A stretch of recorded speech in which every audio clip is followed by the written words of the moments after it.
Hey guys, and welcome back to round 6 of the 1994 season as part of my custom F1 series where I create my own Formula 1 team, enter it into the grid in the 1994 season, and things dynamically change. They're going to be different to what they are in real life. Season upon season, things will change, which makes sense in the universe we're in here. So you might see your favourite driver go to a different team, the rival team. You might see Michael Schumacher go to McLaren instead of Ferrari. We don't know until we reach that point. But it is the French Grand Prix today. Last time out at the Canadian Grand Prix, we got our best ever result. Of course, I'm driving as Mika Salo. I'm teammates with Kaya Mahendra. We all know that already. Kaya Mahendra is a youth driver created by you guys on my Discord. And if you want to get involved in making your own youth driver for next season, make sure to join the Discord. The link is in the description. First, we have the news. It's time for another edition of Custom F1 Weekly. Yet another driver injury to mention. Gerhard Berger suffered a big crash after his brakes failed entering the final chicane at Montreal. Due to the impact and subsequent injuries, Berger will miss the remainder of the season. Berger is set to be replaced by Ferrari reserve and test driver Nicola Larini. Ferrari have stated that if performances are not up to scratch in the next few races, Larini could easily be replaced by another driver. That is now the third injury of this year's championship. Once again, the need for driver safety is of primary concern to all parties involved in the sport. In more positive news, Damon Hill is set to return at his home Grand Prix next time out. Until next week. And that's the news for this week. Josh could not do the news this week. Hopefully he'll be back soon. But we are on my fastest of my qualifying laps.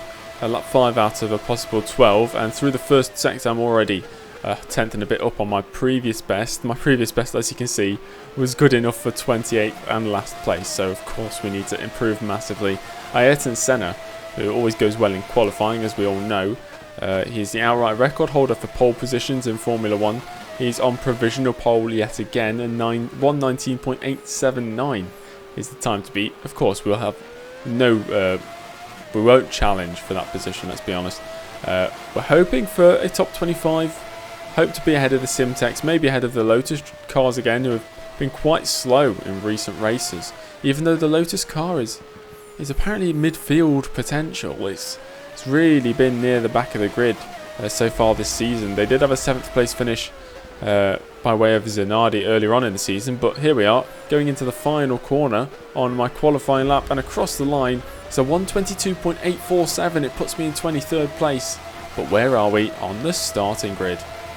And here are the qualifying results for the French Grand Prix. Ayrton Senna claims another pole position this season, and Michael Schumacher, his big championship rival, is alongside him on the front row of the grid. The second row consists of Williams and Benetton again, this time Mansell ahead of Verstappen. Mansell in his final of the 2 races that he was filling in for Damon Hill. John Alesi starts from 5th with the 2 McLarens of Hakkinen and Brundle 6th and 7th. Nicola Larini filling in for Gerhard Berger for what seems to be the remainder of the season. Qualifies down in 8th place. Andrea de Cesaris 9th, with Ukyo Katayama rounding out the top 10. Rubens Barrichello and Eddie Irvine, the 2 Jordans, 11th and 13th, with Heinz-Harald Frentzen in the 2nd Sauber sandwiched in between. Mark Blundell in 14th place.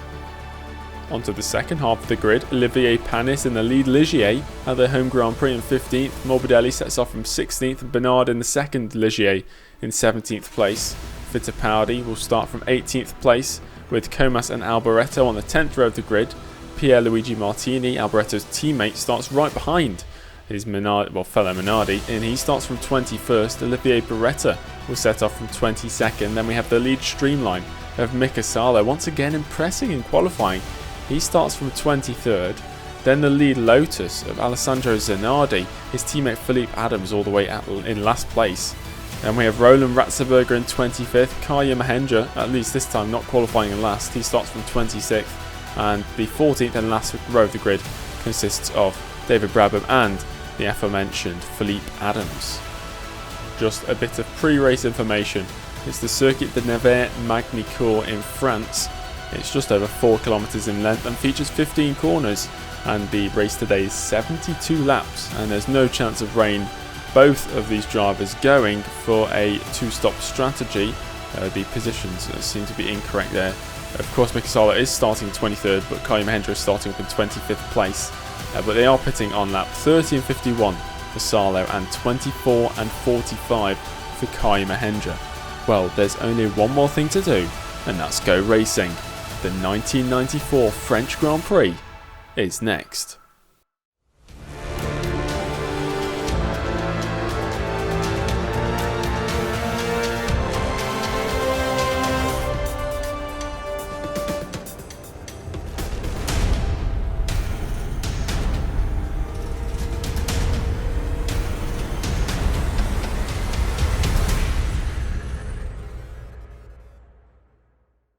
And here we are on the grid. The 1994 French Grand Prix is underway.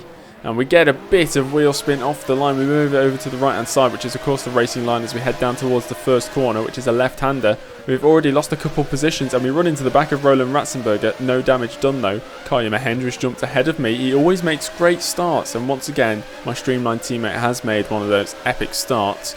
I'm now behind Mahendra, who's just managed to get ahead of Ratzenberger, so I'm sandwiched between the Simtex. I'm down to 26th place, but in practice I did have quite a bit of pace, race pace at least, and that will hopefully come to the forefront as we head into the hairpin for the first time. Everybody going very slowly. There's a Minardi stop there. That's Michele Alboreto. He seems to have some sort of failure, probably suspension failure. I think he's going to be the first retirement of this race.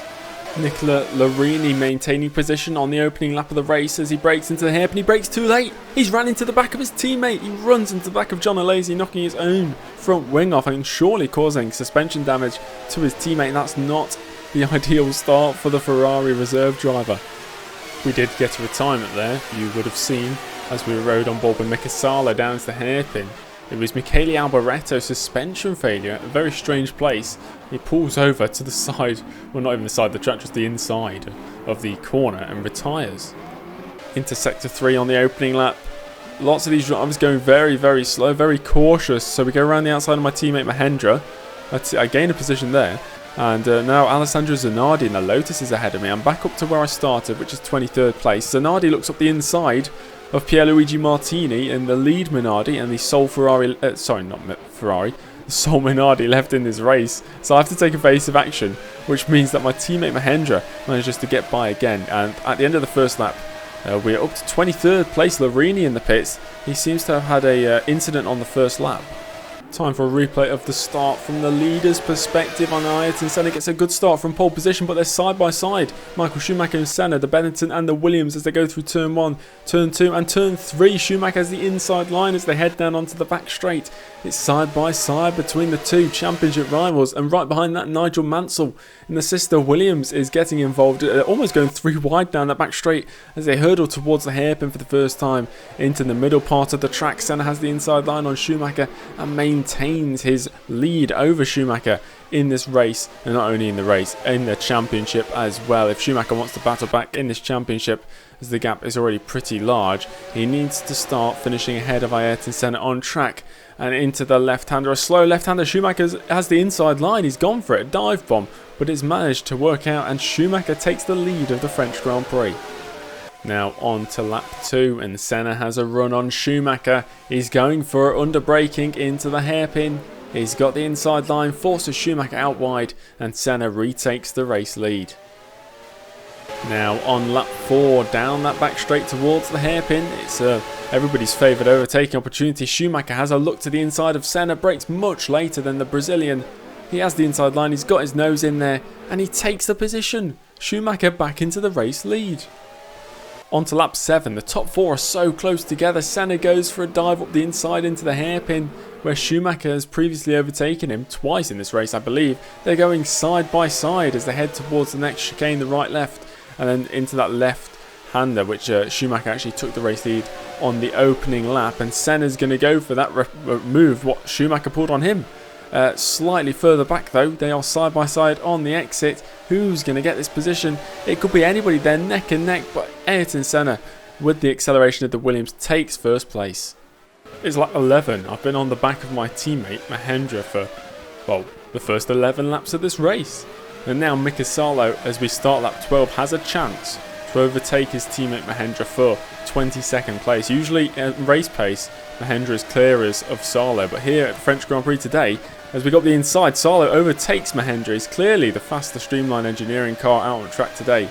And through turn 3 onto turn 4 in the back straight, I think he has, yeah, Mika Salo has taken that position.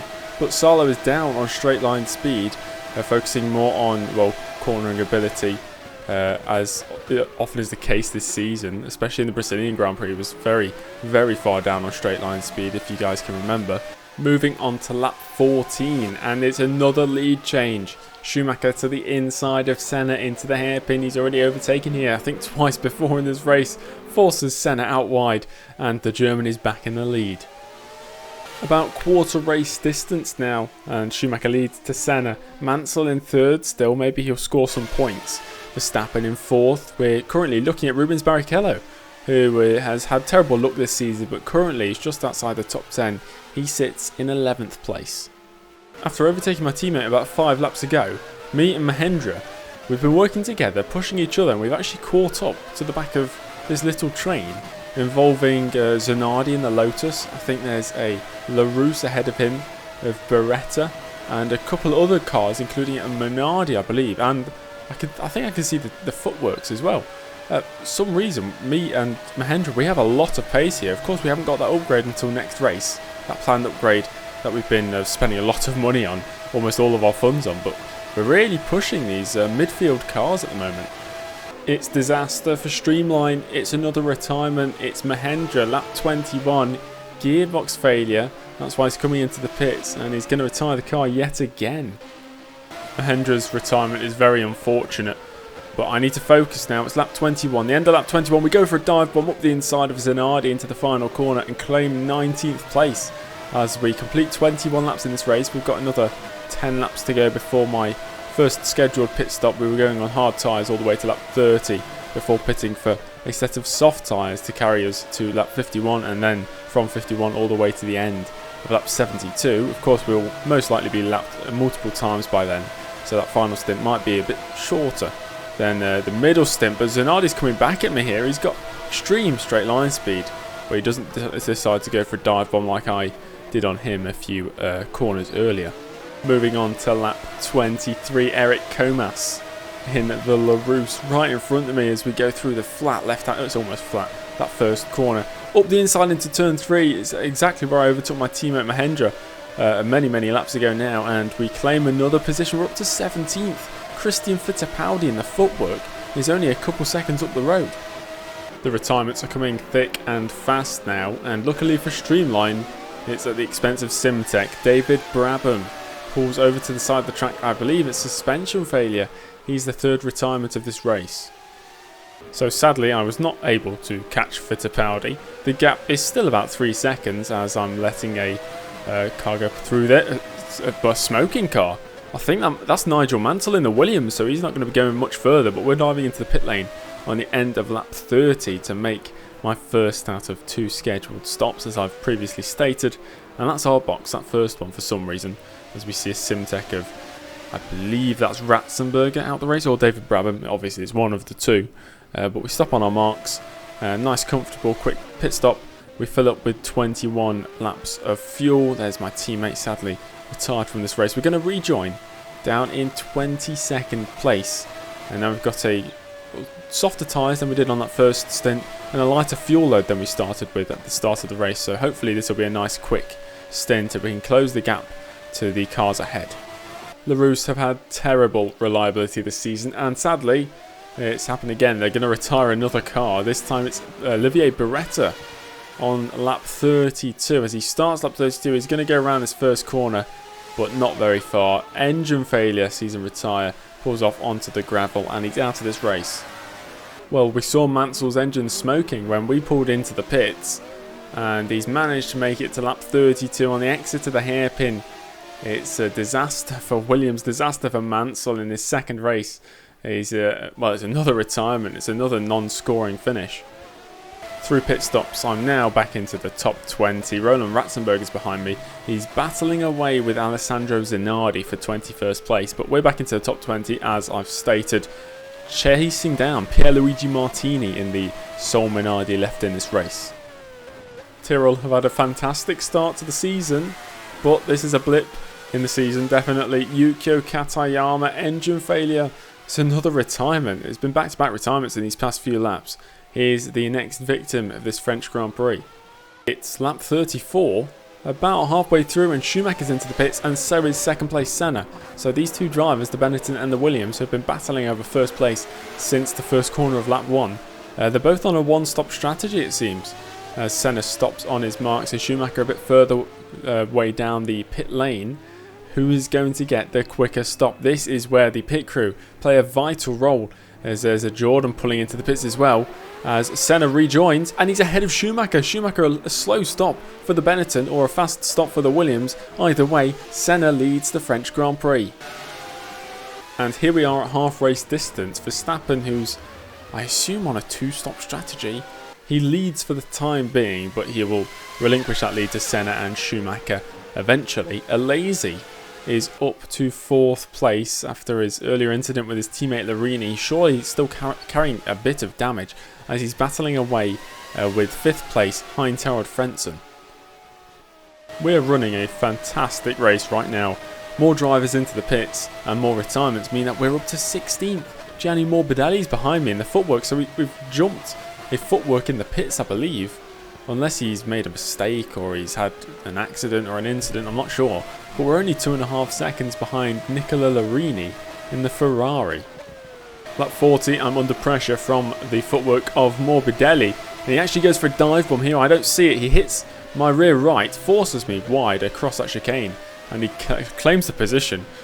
Quite dirty driving, but I have to give up the position. I fall down to 16th place. On to lap 43, and Schumacher has been stuck to the gearbox of Ayrton Senna ever since they switched during that pit stop phase. And you already know what's going to happen. Schumacher to the inside, into the braking zone at the hairpin. Schumacher has the inside line, forces Senna wide. They're actually side by side on the exit this time. Senna not giving up the position as easily, but eventually has to give up the race lead to Michael Schumacher. But this battle is not over yet as they go through the right-left chicane down towards a slow left-hander. Senna goes to the inside again to try and regain the race lead. There's a little bit of contact as well as they're approaching back markers. There's a Ligier ahead of them. I think it's Olivier Panis. They might be held up by the Ligier ahead, but Senna to the inside of this right-left chicane again. He's going to run wide on the left-hander, go across the gravel, but still continue with the momentum of the inside line as well. Side by side, he takes the race lead off Schumacher again. What a brilliant battle. Disaster for Frentzen. He was running in the points, as you can see just ahead. The number 7 McLaren of Mika Häkkinen. Frentzen was on for some points today, but engine failure is going to see him retire from this race. Disaster for Sauber and disaster for Frentzen. Lap 51, and it's time for my second and final pit stop in this race. I'm pitting from 14th place. Quite a distance behind Eddie Irvine, but also quite a distance ahead of Pierluigi Martini. So once again, a fantastic stint by me, if I do say so myself. I'm coming into the pits now for the final time. As I've said, there's the pit stop, or pit box shall I say, all the pit crew ready to service my car. We're already 2 laps back off the leaders, 2 laps behind. I'm still putting in 69 litres of fuel, which is for 21 laps, which would take us all the way to lap 72. But at this rate, we'll only be making it to lap 70 unless there's a whole host of retirements at the front and we manage to gain laps back. But we're going to rejoin in 17th place, 5 and a bit seconds behind Nicola Larini in the Ferrari again. And this is going to be a race to the finish. Larini has been suffering all weekend long with poor pace and damage in the race after his first lap incident. At the moment, it seems that Benetton will take the Constructors' Championship lead. Verstappen here in 3rd place at the moment. De Cesaris is on for a point scoring finish after his disappointment last time out at Canada. Engine failure with a few laps to go when he was running in 3rd place. He's currently in 6th. Häkkinen in the McLaren up in 5th place, and Salo into the top 20. He's currently in 17th.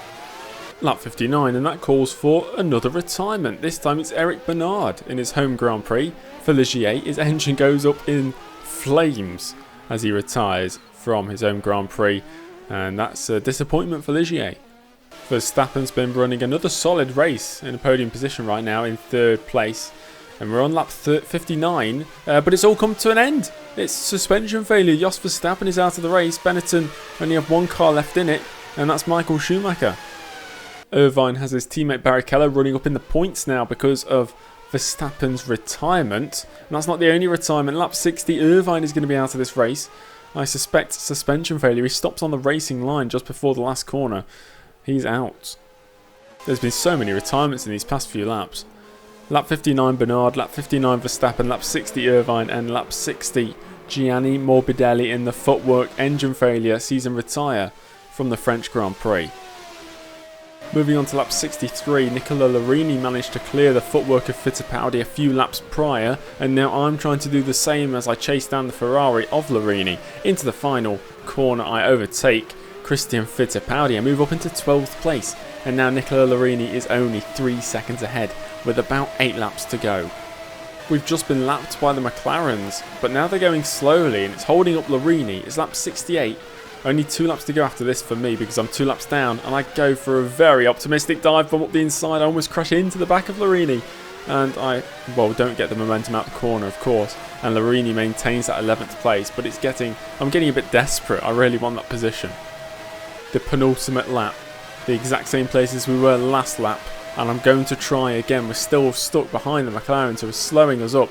One of them has a problem. I go for the move again on Larini, and he offers me no space on the inside, not even seeing me there, and I have to concede the position yet again, and now we're on to the final lap. Half a lap to go, and I'm pushing as hard as possible. We could claim our best position of the season if we manage to overtake Larini, and it's a Ferrari. Of course I want to overtake a Ferrari. We've never battled with the Ferraris before. Of course it's only our 6th race into our career of Streamline Engineering. And now we're into the final sector. Larini is still stuck behind the McLaren. I believe it's Martin Brundle. It might be Mika Hakkinen, I'm not sure. But I get a poor exit there. There's only one more overtaking opportunity, and that's the final corner. I get a great launch into the final corner, under braking, down the inside, and we take that 11th place away from Nicola Larini. 11th place at the French Grand Prix. What a fantastic result. Well, for Ayrton Senna, it's been quite a race. A race-long battle with his arch-rival Michael Schumacher ends with Senna on top as he rounds the final few corners. Heading into the final corner on this final lap, Ayrton Senna is going to come across the line to win the 1994 French Grand Prix.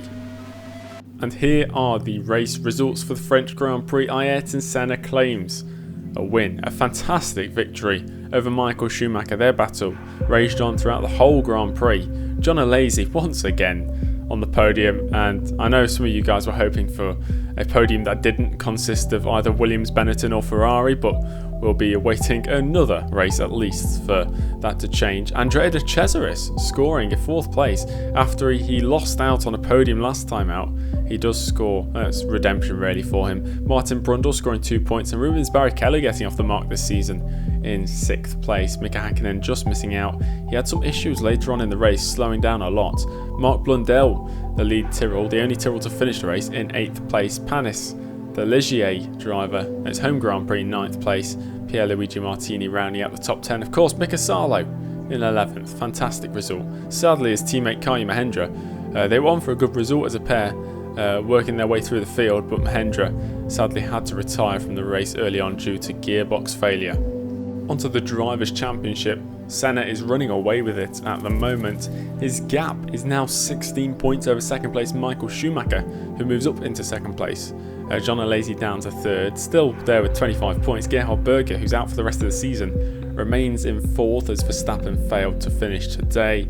Martin Brundle moves up into 6th place. Damon Hill, who's now down to 7th but is returning for the next race, his home Grand Prix, the British Grand Prix. Then it's the 2 Tyrrells, 8th and 9th. Katayama ahead of Blundell.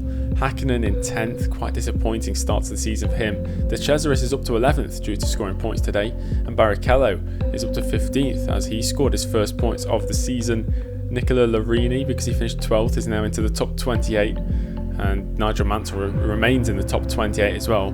That means that David Brabham and Philippe Adams and Johnny Herbert not on the top 28 list.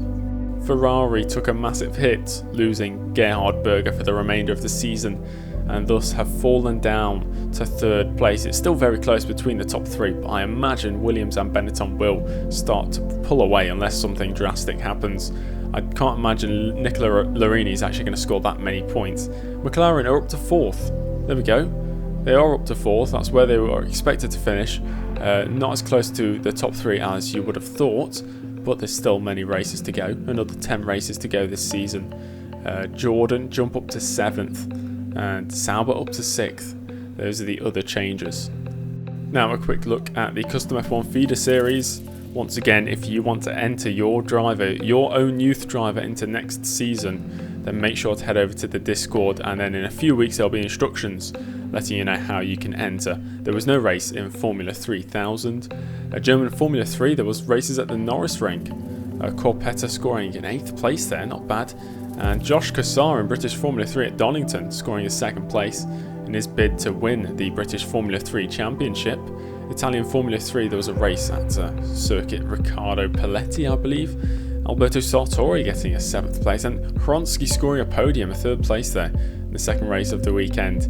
No races in Japanese Formula 3 or Formula 3 Sud America or French Formula 3 for today. We'll have a look at the Tier 4.1, which of course is British Formula 4. There was a race at the Croft Circuit. No standout performances there. Stavelink scoring a 10th place, top 10, not too bad, but not standout performance worthy. And Australian Formula 4, there was 2 races. Bent Valdinger scoring in 9th place at Malala. That was basically the best finish of the lot. Well, there is good news. The team finances are looking pretty dire. Hopefully we won't run out of money, but the good news is that upgrade is coming next race, which is going to add an extra 3 overall onto the car performance, which will bring us level with some cars ahead of it. I think Minardi or something around there. We're going to be like the 10th, 11th best team on the grid. The next race, of course, is the British Grand Prix, and that will be next Friday, guys. So thank you very much for watching this video. I hope you enjoyed. If you did, make sure you're subscribed. Make sure to like the video, comment down below. And if you're not already a member of the Discord, check out the link in the description. I also have a 12-hour Christmas themed kind of, not really, stream next Wednesday, 15th of December 2021 over on my Twitch channel, which is twitch.tv/James_early. Make sure you join in for that. Thanks for watching, guys. I'll see you next time. Goodbye.